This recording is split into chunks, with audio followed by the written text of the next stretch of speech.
What's up, guys? So I want to talk real quick about why I think ISRAEL Adesanya is going to indeed beat Gastelum and Whitaker, and why I think he'll be the next UFC champion. First of all, I want to talk about why I think he's going to beat Gastelum. I think this is going to be his hardest challenge yet. He says Silva was harder, but I don't really believe that. I think this will be his hardest challenge yet, to be honest with you. I think Gastelum's very good. He's powerful, he's strong, he's a good wrestler. He's got some bombs in those hands, man. Bombs. But I don't think he'll be a match for Adesanya. I think Adesanya is going to keep him on the outside. I think his hits are going to be precise, powerful. I think they're going to start to have an effect on Gastelum, probably within the second or third round. Not as powerful as Gastelum's, but they're powerful enough to have an effect on any fighter. You know, Adesanya keeps saying too, he's like, I just gotta touch him, I just gotta touch him, I just gotta touch him. And that's all he really has to do. He's just gotta keep touching him. He's got what it takes. He'll put him down, I think, probably in the third or fourth round. If not, he's definitely winning a decision for sure.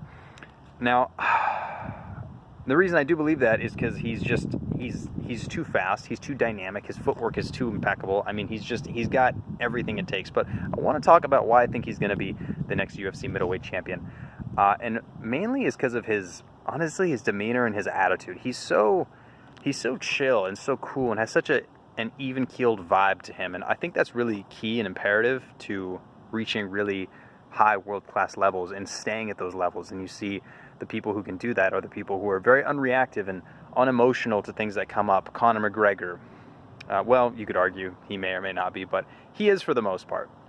Khabib, Max Holloway, all guys that they're very unaffected by things. They don't have these emotional dips and highs and lows, whether they win or lose. It's very just, whatever, I'm still going. And he has that 100%.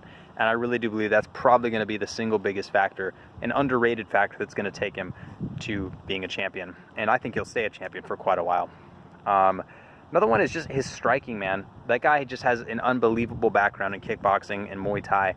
It's so dynamic, it's so quick and precise and unique and unorthodox.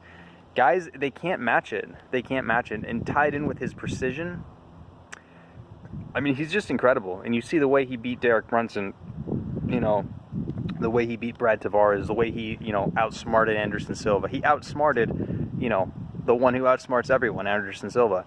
And, yeah, I don't see a way he's not going to be UFC champion. So those are some reasons why I think he's going to beat Gastelum in the third or fourth round. I think he'll finish him. I could be wrong. And then I think he'll go ahead and fight Whitaker. I don't know if he'll knock out Whitaker. Something tells me he might win a decision. But either way, I think he's going to beat both of them. You guys can tell me what you think. We'll see. Come back to the fight show next video. We'll talk about some stuff. All right. Peace, guys. Can't wait to see how this one goes. Later.